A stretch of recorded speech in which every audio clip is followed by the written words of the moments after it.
Train के second class coach की seat में 4 कोच में मैं अकेली ही बैठी थी।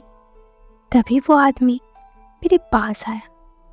उसने इधर उधर ताका और जब उसने ये पुष्टि कर ली कि इस 4 कोच में से मैं ही अकेली हूँ, तो वो आकर मेरे बगल में बैठ गया।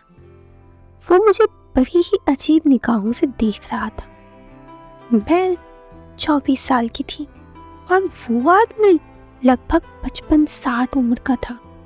मुझे उसका इस तरह यूं देखना बड़ा ही डरावना लग रहा था, लेकिन बारिश होने की वजह से शायद उस दिन ट्रेन में कम ही लोग सफ़र कर रहे थे। ट्रेन के सेकंड क्लास कोच में ऐसे भी भीड़ और अफरा तफरी कम होती है, और आज तो अगल बगल कोई था भी नहीं। ऐसे में वो आदमी जब मेरे पास आकर बैठा तो मैं काफ़ी डर गई। ये कहानी है रेखा की, और रेखा यहाँ पे अनजान जगह पे कैसे पहुँची और उसके साथ क्या हुआ, उसके बाद जानने के लिए हमें वीडियो में थोड़ा सा आगे जाना होगा। रेखा जो एक मध्यम घर की परिवार की थी, वो दिसंबर की रात को अकेले सफ़र करने वाली थी। दिसंबर की सर्दियों की रात में उस दिन बारिश भी झमझम हो रही थी। यूं तो दिसंबर में कोहरे की चादर लिपटी थी, ऊपर से झमाझम बारिश। ऐसे में जब वो घर से निकली तब से ही स्टेशन तक के सफ़र में भी सुनसान ही था, मानो इक्का दुक्का लोग ही घर से बाहर हो जिन्हें आना जाना बहुत ज़रूरी था।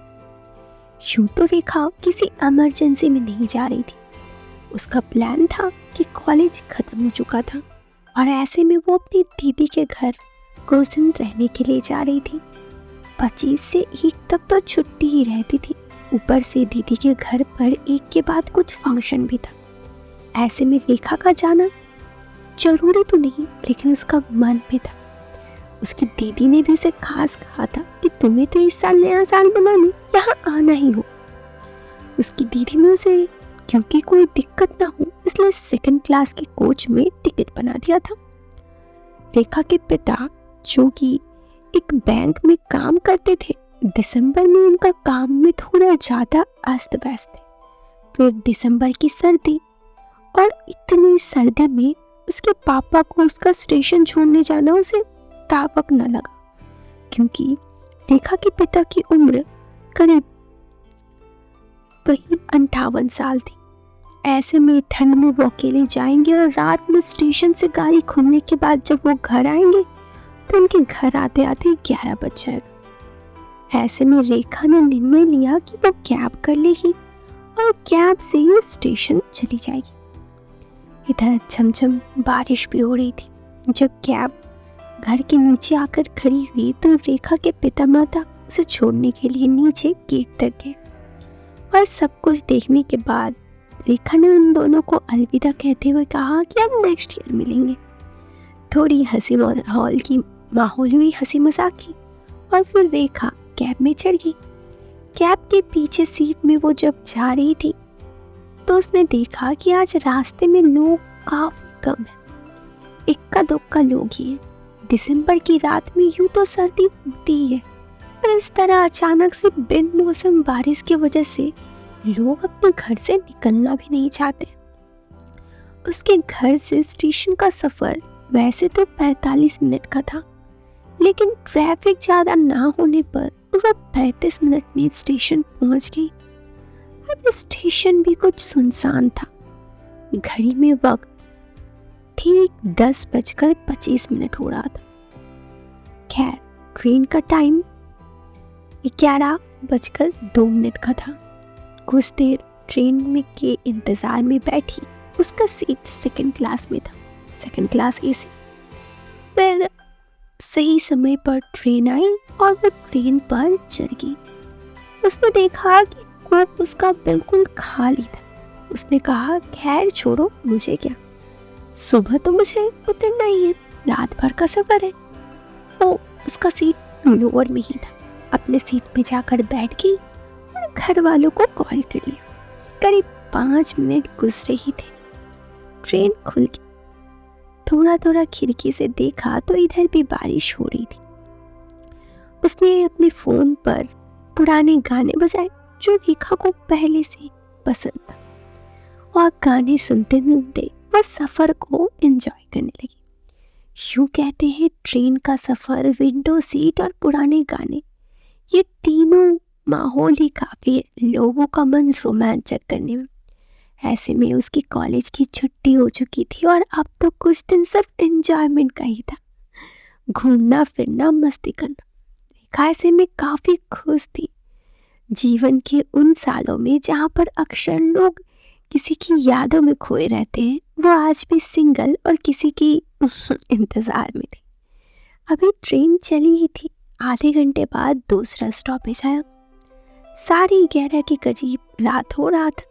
उसने देखा खिड़की से तो अभी भी बारिश हो रही थी। उसके कोप में एक आदमी है। उसका उम्र वही करीब 55 साल का हो। रेखा ने उसे अनदेखा करना चाहा, लेकिन वो आदमी न जाने क्यों रेखा को बार बार देखे जा रहा था।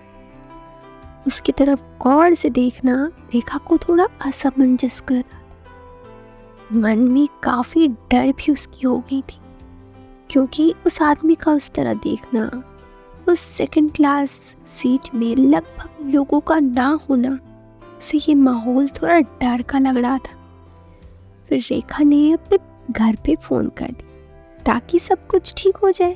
रात के 11:30 बज रहे थे। उसने सोचा जब तक मैं घर पर बात करूंगी वो आदमी तो सो जाएगा और फिर उसके बाद उसे डर भी नहीं लगेगा।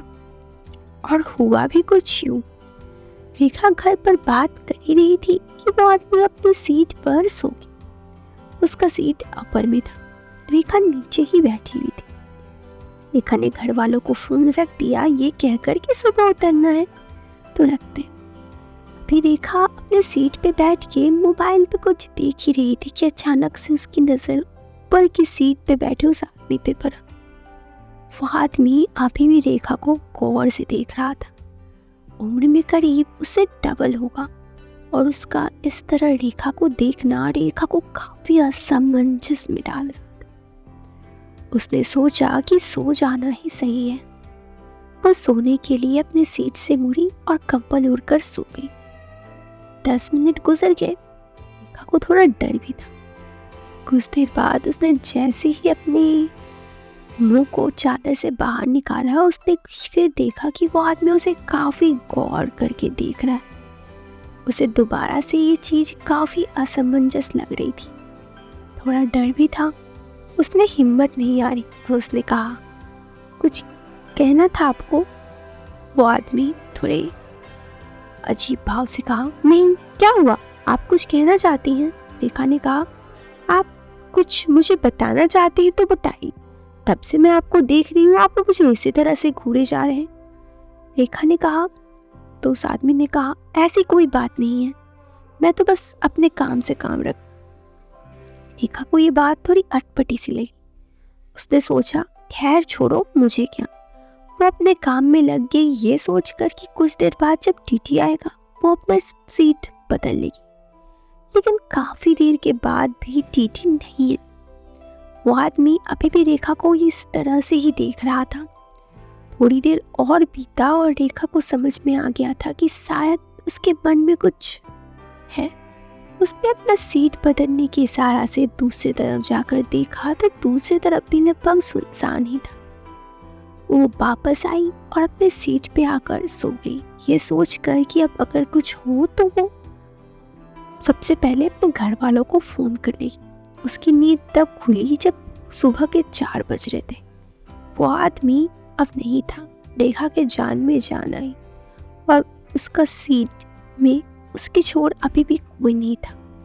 करीब 8:30 बजे वो निर्धारित समय पर ट्रेन से उतर गई और उसके ट्रेन से उतरने के बाद उसके जीजा जी उसे लेने आ चुके थे। फिर क्या था, वो अपने दीदी के घर चली गई। वहाँ पर उसकी ज़िंदगी में एक नए साल की शुरुआत जो होने वाली थी।